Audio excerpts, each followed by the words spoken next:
So from a young age, I've been doing a lot of stuff around youth voice, youth engagement, youth participation. And I think that experience or the opportunity to even see that side of the world, it made me feel like this is what I'm passionate about.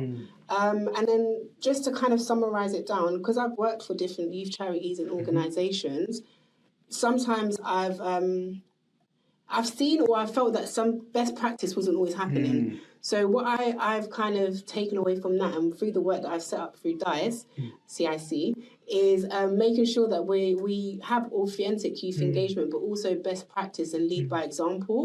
And yeah, I'm proud of the work that I do because I'm still a young adult. Sometimes I forget it, but for the young adult that I am and the passions that I have to continue doing that work, yeah, it's always been intentional and I've just been able to manifest it more because I've realised I'm very passionate about it and I find it easy to contribute and be in those spaces.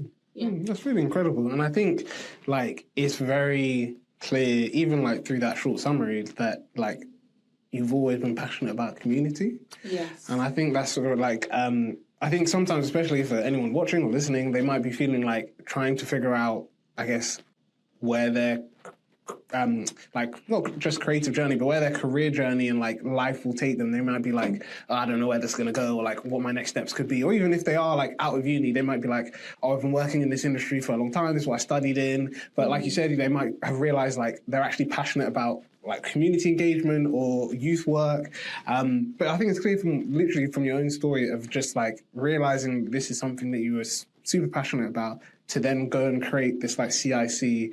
And I know you do it with your sister, and like to also, I think even like that, to be able to create stuff with family, I think is always like nice. Yeah, I guess it's not one of the questions here, but how is that? Tell us more about that experience. How has it been running DICE CIC with your sister? So yeah, we set it up when we was 21 years old.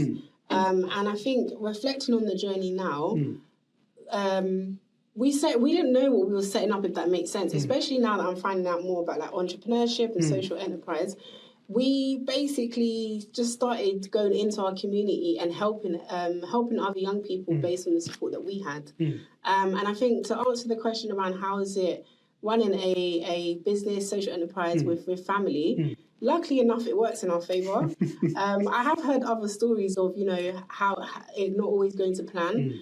But I think with me and my sister, the way that we've set up DICE is based on our strengths. And I don't like to say weaknesses, but things that you might not feel too confident on, we're able to kind of like bring people in or support each other in that way. But she knows this already. I enjoyed doing the business with her. And I think when we first started DICE CIC, there was sometimes people advised us like, are you sure you want to have a business together? But one, it wasn't a business. We was just in the community and it worked well. And two, now that I reflect, DICE wouldn't be what it is if we didn't do this together. Because it is solely based on lived experience, passion, and giving back. And yeah, with the ideas of where we plan to go, it needs the twin power. Yeah, that's really incredible. And I think I really love that, like literally like we said, that DICE wouldn't be what it is today without the two of you. And like you said, like I think that's something that like a lot of people forget, is that everyone's got their area of expertise, and you don't have to be an expert in everything.